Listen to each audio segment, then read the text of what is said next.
let's take a look. Okay, class, let's take a look to our sketch. All right. The stage 1 we finish is the vow to develop the body mind. Okay. In stage 2 is the application of the body mind. Okay. So the outline of what it means to apply to the body mind. Okay. So we finish already. Okay. And let's take a look. It's elucidating the righteous practice of the body mind. It's about the training ground of the body mind. Okay, so let's take a look. Number 1 is about the 10 wholesome deeds. Second is explanation the training ground for the 3 category. Number 4 is about the body mind practice by all 7 group of the disciple, and explanation of the primary bodhisattva precept. Basically, it's about the bodhisattva precept. So class, let's take a look, see where are we, you see. Basically, I think now we are I think we are somewhere in the Bodhisattva precept, the verse 1 to 2. Let's take a look. See what is our previous progress.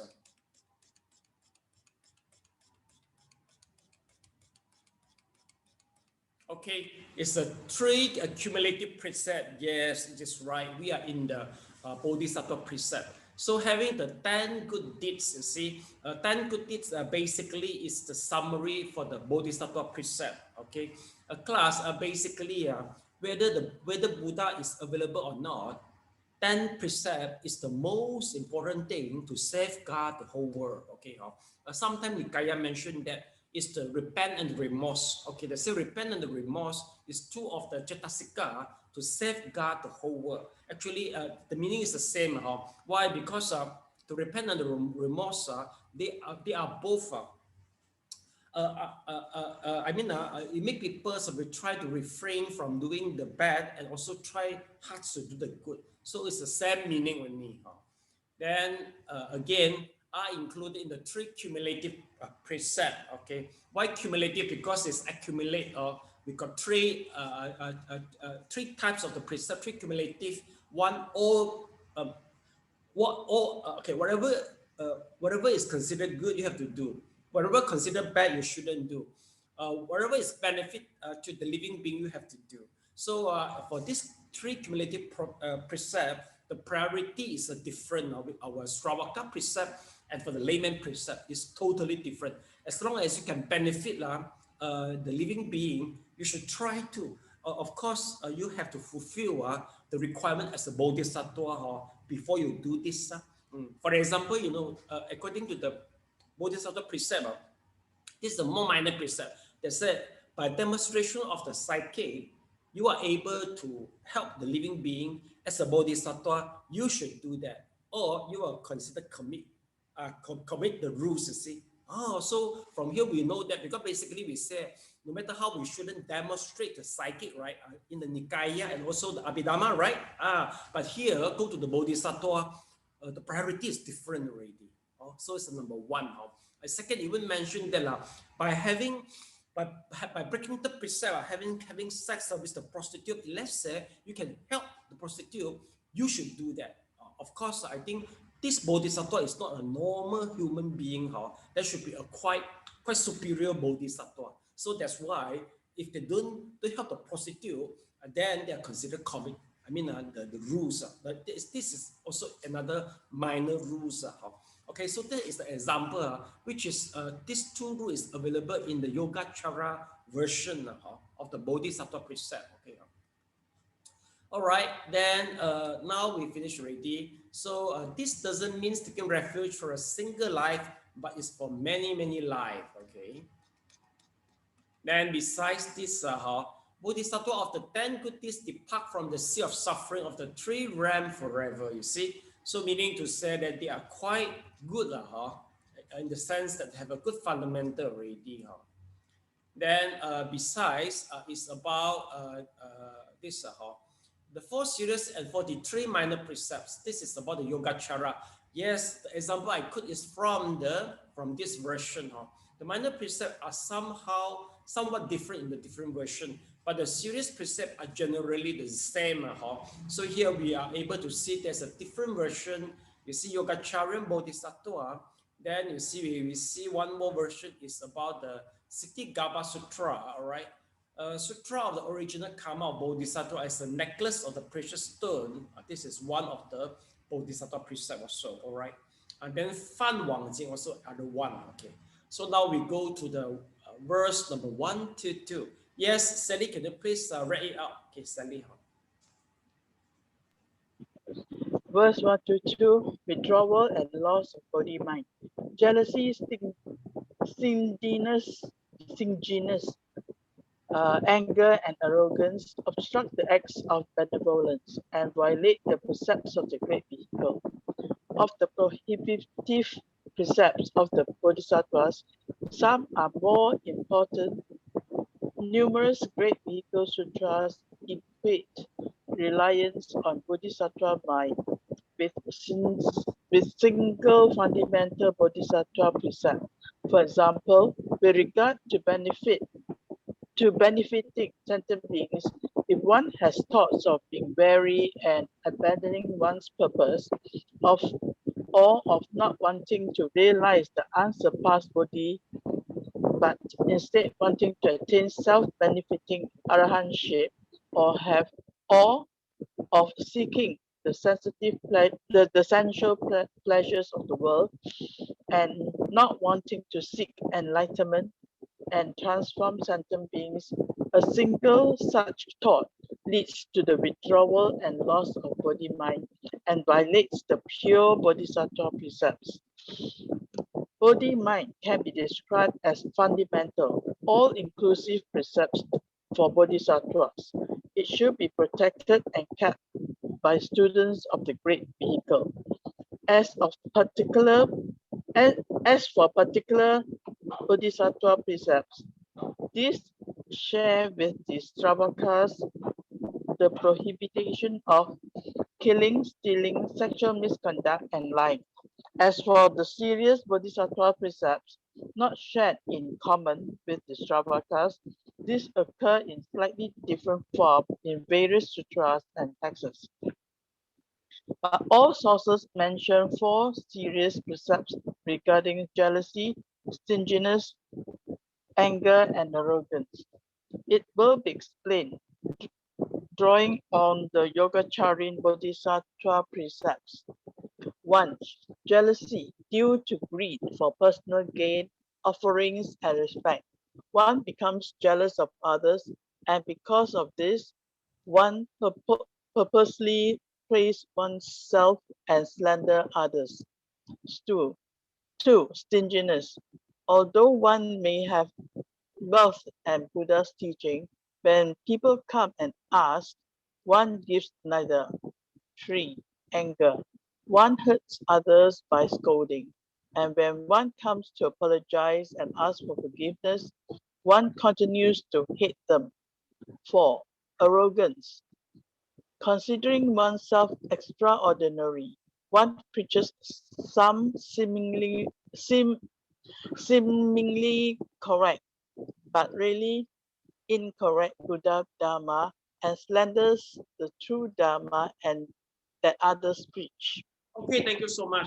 Let's try to digest. Sifu Hoi, a bit bigger, please. Again, what? Bigger a little bit. Like this.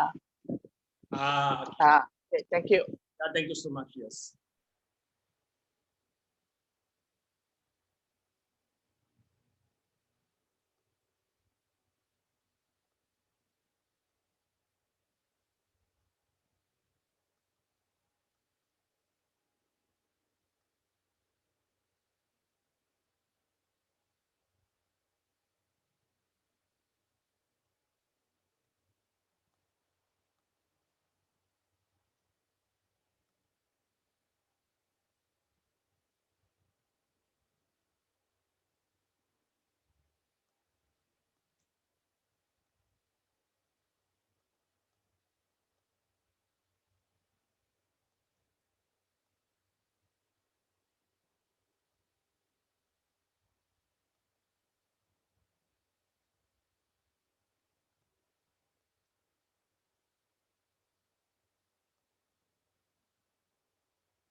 thumb up, please, if you finish. You have to go to other page. Okay, thank you so much. Let's take a look.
Yeah, thumb up, please, once you finish.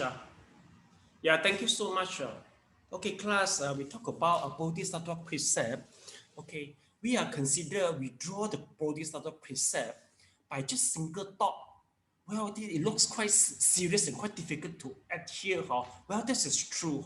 So sometimes we notice that it's quite difficult to adhere this type of version. You see, by just single thought that, oh, I don't want to benefit the living being anymore. Or I want to enjoy the essential pleasure. I don't want to attempt to the Buddhahood. Or I don't want to benefit the human being anymore. And then what else? Let's see. I forget now. You see, I want to become arahantship. You see, being wary and I want to abandon the purpose already. You see, so all this single thought is considered withdraw and lost body mind. Well, this is too serious. Am I right? Or I think maybe Sally have think so many times already. So boring with you all, right? Not we think many times already, but if you think it's considered withdraw from the body mind, or it is too serious and the requirement is too high for the people like you and I. Okay, so that's why practically we prefer look for the version which is more easy to practice. So this is the version, is the toughest one. Okay, it's the toughest version.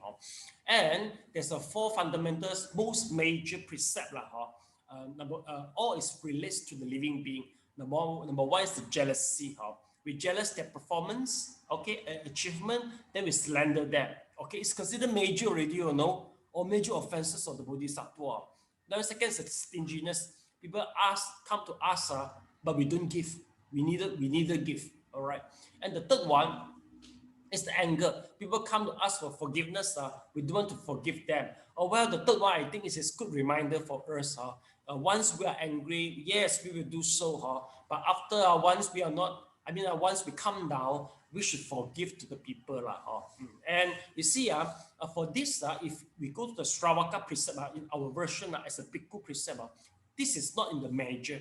For Sravaka, the sexual precept will be the number one. Okay, killing will be number three. All this stinginess, all this anger, all is in the minor precept. But for Bodhisattva, since they emphasize to the human being, to the living being, so they put all this, they prioritize all this precept. All right. Then besides, they talk about the arrogance.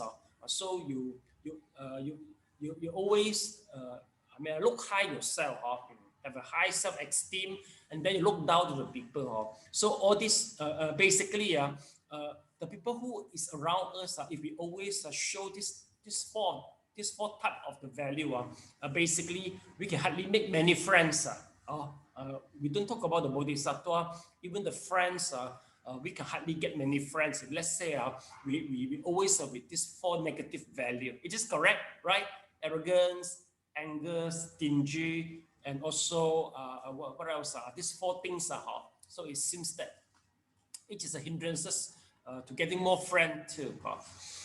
Okay, class, let's take a look. So this is the quite difficult version. We finish it, all right. Now, okay, Mr. Leung, your turn to read next paragraph. All four serious precepts. All four serious precepts deal with obstructions of the Bodhisattva's acts of benevolence. If even one of them, one violates the pure Bodhisattva's precepts of the great will and cannot become a Bodhisattva. This is just like bhikkhus who violate the parajika's precept and then can no longer be bhikshus, whereas bhikshus who violate parajika precepts have to withdraw from the sangha and cannot receive the parajika's precepts again. The Bodhisattva's precepts can be received again properly. In other words, after making the resolution to attain Bodhi and receiving the Bodhisattva's precepts, one will not withdraw and lose it no matter what. Violating a precept only temporarily causes it to lose its ability to function. One should thereafter take it again and recover the virtues of Bodhi-mind precepts with new enthusiasm. Similarly, after one has resolved to attain Bodhi and receive the Bodhisattva's precepts, if one withdraws into the small wheel or regresses to the three evil destinies, one will ultimately return to the wheel way to perfect enlightenment by following the pure good roots of the Bodhi-mind precept. In the great vehicle Dharma, evidently nothing is more important than the Bodhi-mind and the Bodhisattva's precepts. Okay, thank you so much. The practice of the Bodhisattva's way. Okay. We first pick paragraph.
Okay, class, finish.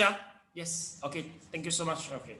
So class, basically, for this paragraph, you mentioned that even though, I mean, for the Bodhisattva precept, even though we already make a serious mistake, but anyway, if we try to, we go through the ceremony again, and we make a vow again we'll come back.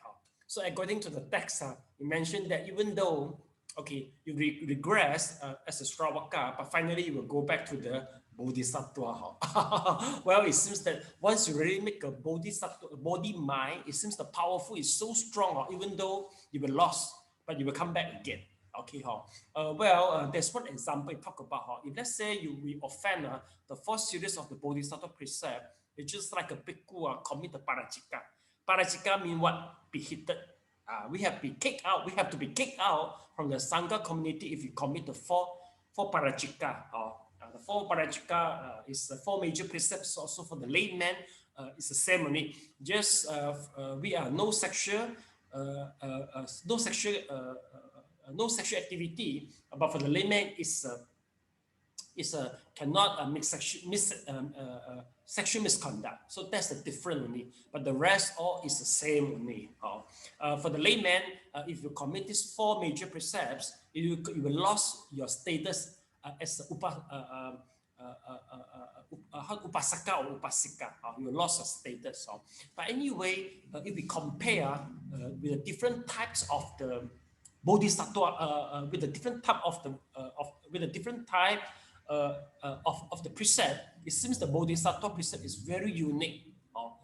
Because as long as you take it, as long as you take it, even though you lost, you will come back for it. So this is the special thing for it. You say if you commit the four major precept, maybe this is temporary malfunction only, but later on you can repair it. It seems that it's very powerful. Okay, that is the Bodhisattva precept, quite different from the precept we understand previously. So class, we got a few words to go through. Number one is the parajika.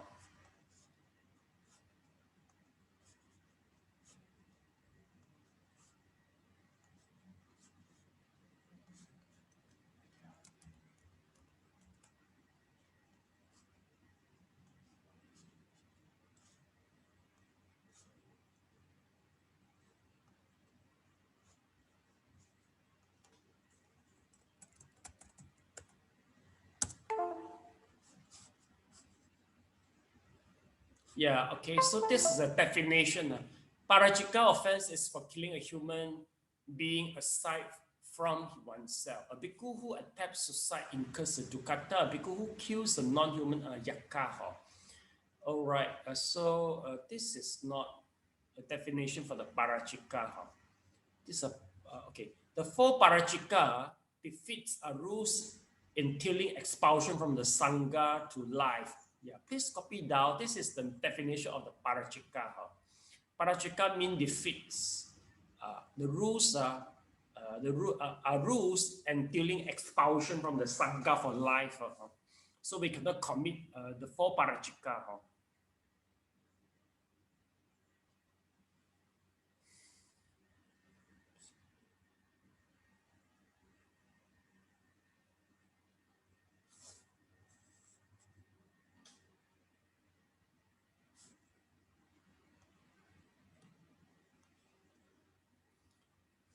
For bhikkhuni, it's the same, parajika.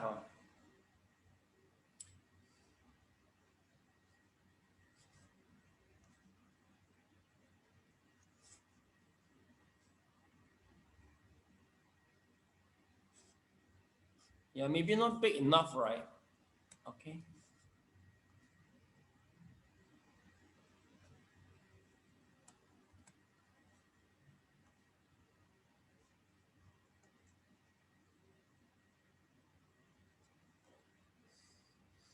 Sari, do you heard about parajika? No, yeah. So that is the definition.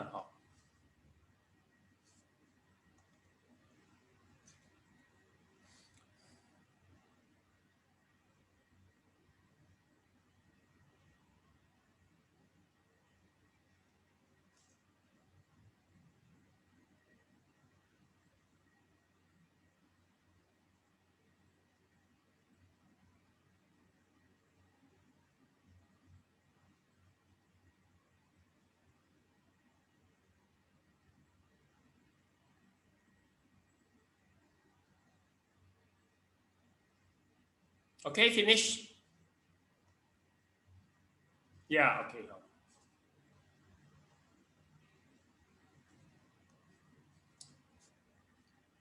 So let's take a look. You see how. Yeah. Okay. Now we go to the practice of the Bodhisattva way. So, class, we already finished all regards the Bodhisattva precept. Now we talk about the next part. Sally, your turn to read all together. Altogether, the Bodhisattva way includes the six transcendence and the four all-embracing virtues by entering the different grounds gradually. One makes complete the virtues of a Buddha. A Buddha's virtues achieved through the practices of a Bodhisattva are ultimate and complete. Bodhisattvas should therefore vow to study infinite doctrines and not just a few. But in brief, the grace of the way to unsurpassed enlightenment consists of the six transcendence and the four all-embracing virtues. The six transcendence are, the six transcendence is a free translation of the six paramitas. Paramita literally means to cross over or to reach the other shore. Giving precepts, patience, diligence, dhyana, and prajna are doctrines to reach the other shore. So they are called paramitas. The four all-embracing virtues which can embrace and transform sentient beings are giving affectionate speech, conduct profitable to others, and identifying with others. The six transcendents are essential for accomplishing the Buddha way, while the four all-embracing virtues are skillful means of benefiting sentient beings. The six transcendents can also be divided into two ways of benefit to oneself and benefit to others. For example, giving precepts and patience belong to the way of virtue, which benefit others. Meditation and wisdom belong to the way of wisdom, which benefit oneself. Diligence is shared by both ways, but all six transcendents are beneficial both to oneself and to others. It should be specifically mentioned here that Buddhahood definitely cannot be attained by practicing only one deed or one doctrine. When Buddha taught, he sometimes emphasized certain things, such as the practice of a certain doctrine that would lead to supreme enlightenment quickly. But sometimes he taught in an inclusive way, teaching that by giving or by prajna, one will attain all six paramitas. So if one holds to the erroneous view that one can become a Buddha only by practicing a certain doctrine or deed without cultivating other virtues, then one is confused. Okay, thank you so much. The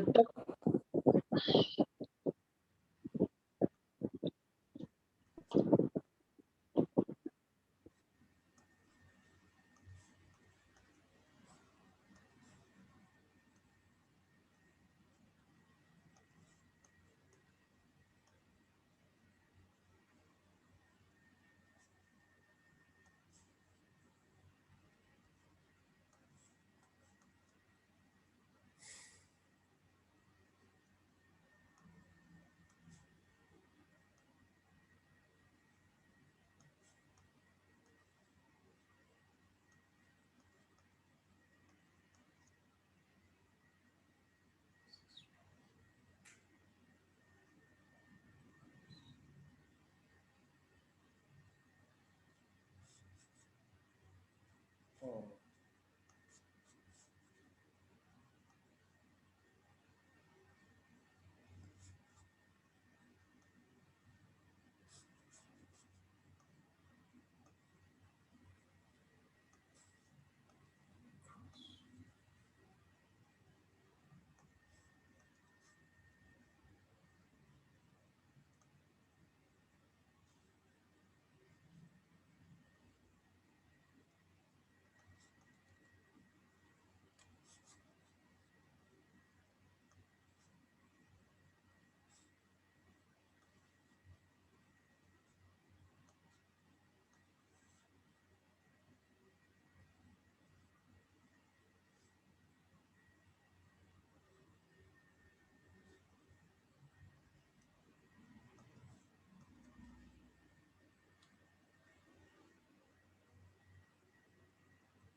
Okay, finish class. Okay, thank you so much. Okay, class. Now we go to the quite important chapter. It's about the six paramid and also the four all embracing. Yes, Mr. Loksari, have you ever heard about four all embracing? Never heard about, right? Not never heard about. Okay, yes, okay. Well, I think the translation it sounds awkward also. Six paramid, it translates as six transcendence. I think transcendence also is maybe quite rare for being applied, but for six paramid, it's more common. So the meaning or definition of pyramid meaning to say that we try to cross to the other shore. That is the meaning of the pyramid. So we said meaning to say that by doing the giving, the precept, okay, the tolerance, all right, and then the vigorous, all right, and then the samadhi and the prajna. So six of these items, they will help us to reach the other soul. So we say this we call it as a six pyramid. So a six pyramid, basically, they got two groups. One group is more for self-benefiting. Other group is to benefit other. For the beginning is the giving pyramid. Okay.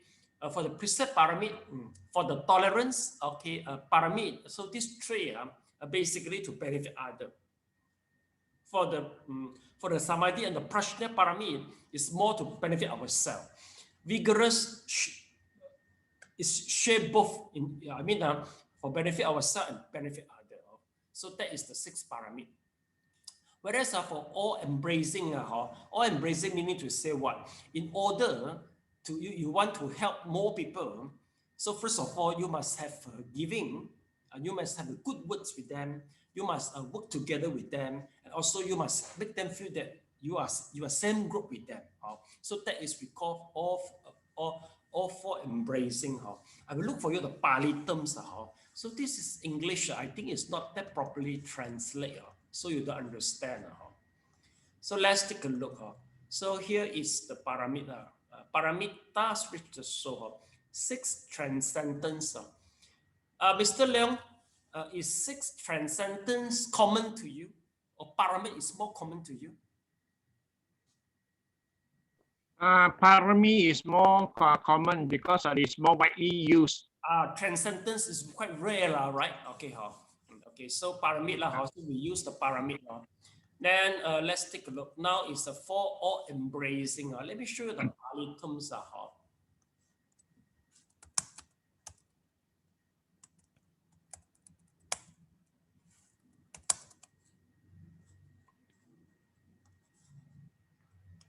Yeah, okay. Yes, a class you can write down. Chatwari Samgra Vastuni. Or maybe Pali, Chatini Samgaha Vatuni. So this is the meaning for the four all embracing. Please write down the Pali terms. Sifu, bigger a bit, explain it bigger. Okay, not big enough. Okay, enough. Bigger. This is okay. Yeah, thank you. Yeah. Chutney, Samgaha, Vatuni. Besides the six parameters, these four also quite important. In order you can make friends with the living being, and then as a bodhisattva, you have to use it, or as the leader, it's quite necessary for you by doing this. Okay, I noticed the translation might not be that. Okay, so finish copy. Let me show you.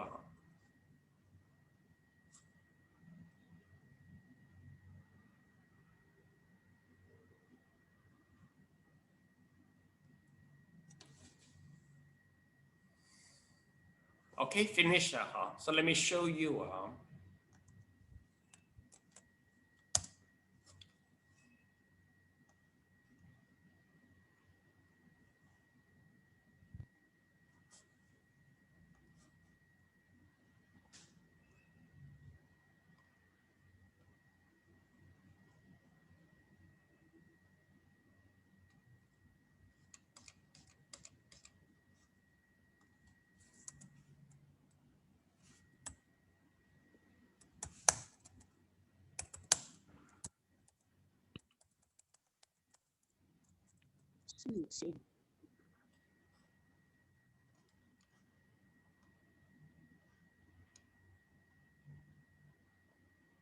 Oh, my goodness. You see the translation? 4 ways of magnetizing attraction gathering. Do you like this translation? Magnetizing. Oh, actually, yes. You know, in Mandarin, the meaning said that you like try to attract to the people, you know. Okay, we check and see. All embracing, maybe you sound awkward, but maybe after the explanation, maybe it will be acceptable for you. Maybe you like a magnetizing, we use the form magnetizing. Okay, let's take a look. Okay, and then, all right, here the translation is here. Generosity, pleasing word, meaningful conducts, and one more thing is this. Let's take a look. It's a consistency. 同时, consistency. So 4 ways of magnetizing or attraction or gathering. So class, you just have to compare. The way I see this is not properly translate. Okay.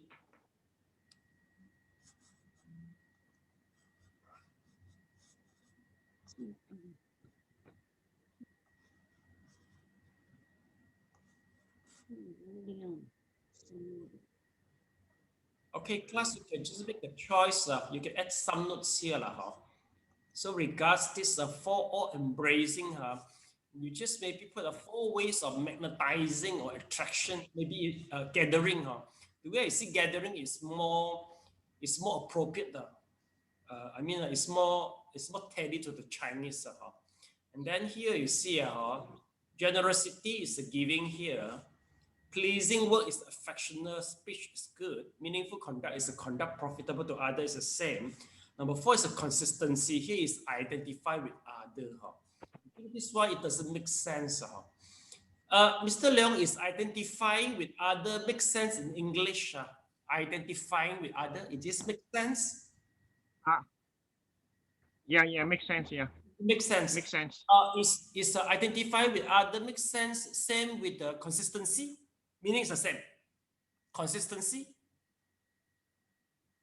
More or less lah. More or With a less. different phrase, different word. Okay, but the meaning is the same. Okay. So meaning to, Yeah. meaning to say that the translation is okay lah. Yeah, I forgot already. Actually, there's they have a board of translator. Yes, yeah. That includes some American. So I think they wouldn't put the China English. It's supposed to be proper English, I think. Okay, let's take a look. So, but for this, so you feel for the 4 all embracing looks good or 4 gathering is good. Which one more makes sense in English? 4 way of magnetizing, attraction, gathering, and all embracing. Which one translation is more makes sense for you? The way you see? Actually, embracing is more appropriate. It's still more appropriate. Oh, I see. Oh, but I like magnetizing. Because some also maybe some maybe will also refer it to attraction. Yeah. Magnetizing look more awkward actually, but more funny the translation. Yeah. But people will understand. Oh, magnetize people. You see, you try like a magnet. I mean, easy. I mean, Yeah. make people easy understand. You see, Okay, let's keep on. So we get all this already. Now we go to the next paragraph. Yes, whose turn, Mr. Leong? Your turn. Yeah, it should be.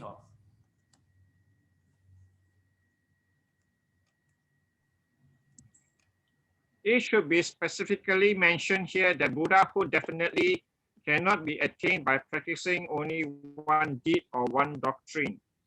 When the Buddha, he sometimes emphasized certain things such as the practice of a certain doctrine that would lead to supreme enlightenment quickly. But he sometimes taught in an inclusive way, teaching that by giving or by prajna, one attain all 6 paramitas.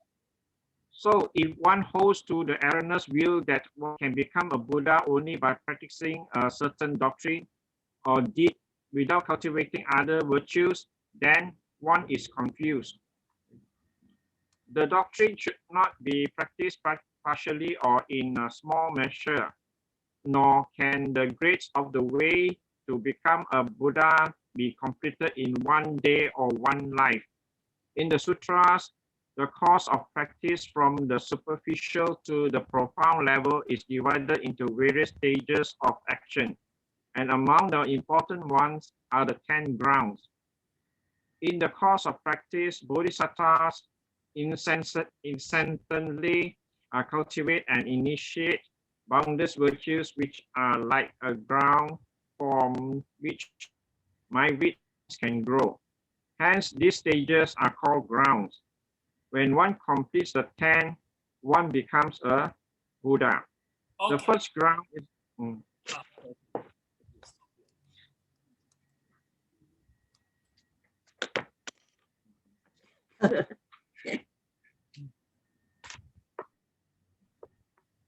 C4, the print is very big.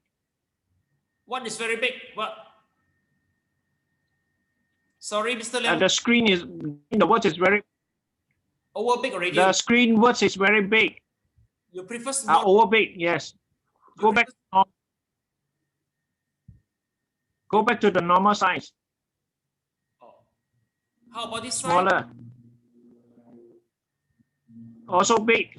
This is medium size. Go to the smaller one. Okay. Shift it to your left. Shift to my left. Can they shift? Okay, never mind. The words, the print, the screen print.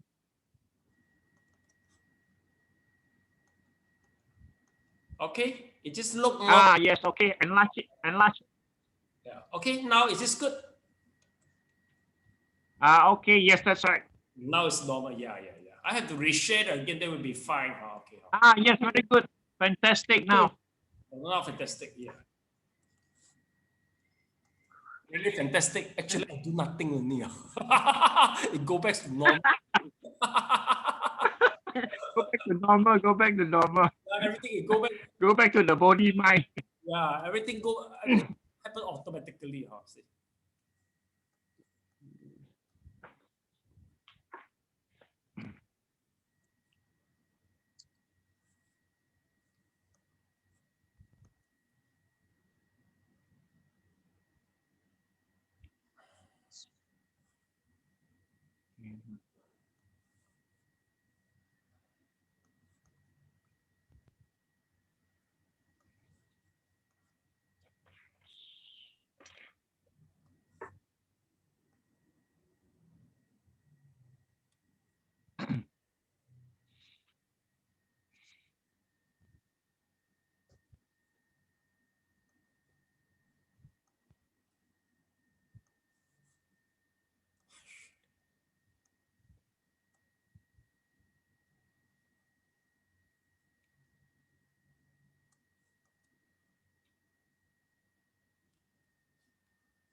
Okay, finish class.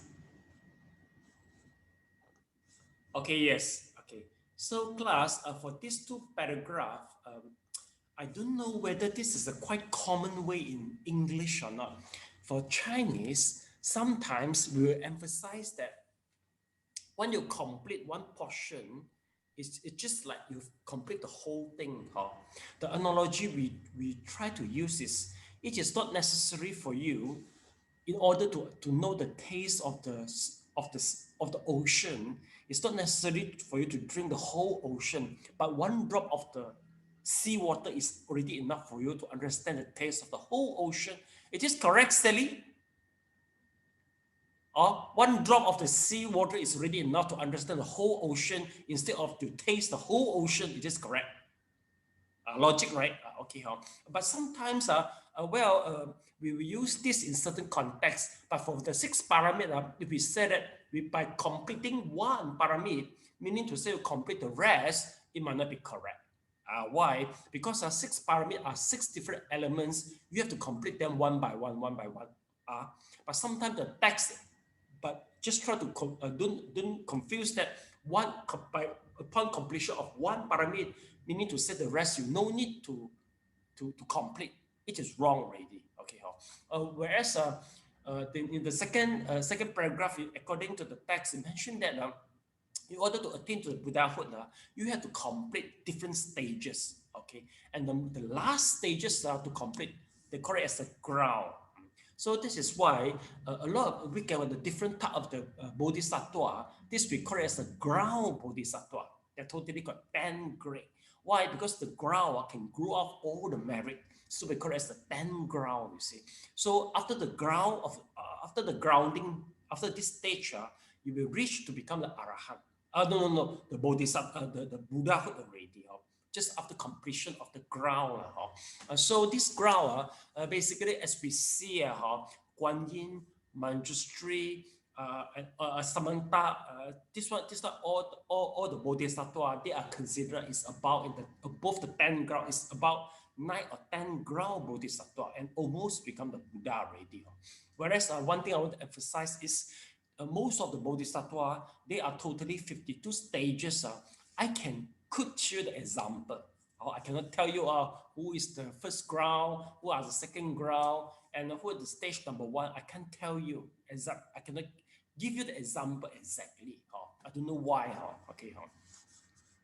All right. So two more paragraphs to finish. All right. Then Sally, your turn, please. The first ground. The first ground is the ground of happiness. Before one enters it, one should practice the 30 minds. Thus, prior to the first ground, there are 30 stages, 10 stages, 10 practices, and 10 transferences, which must be established. The first of the 10 stages is called the purposive stage. This stage is the complete accomplishment of the practice of the 10 minds, such as faith and so on. When the practice of the mind, of the faith, and so forth has not been yet achieved, these minds are listed as the 10 locations of faith. The sequences and ranks of the practice of bodhisattvas unfold in this way. There are in some many stages from the superficial to the profound. Through the course of practice that gradually enters the different grounds, one can complete all virtues of Buddhahood and can reach the ultimate goal of Bodhisattva's resolution to practice. Okay.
Class, please put down the notes.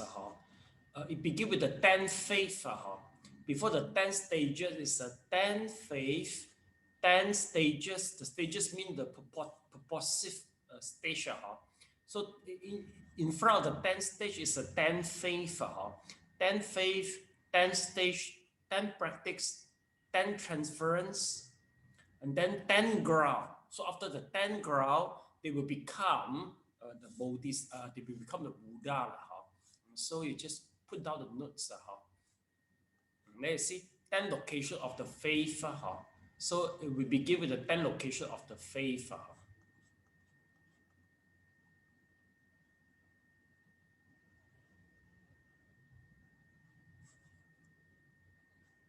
Then after that, we can reach the ultimate goal.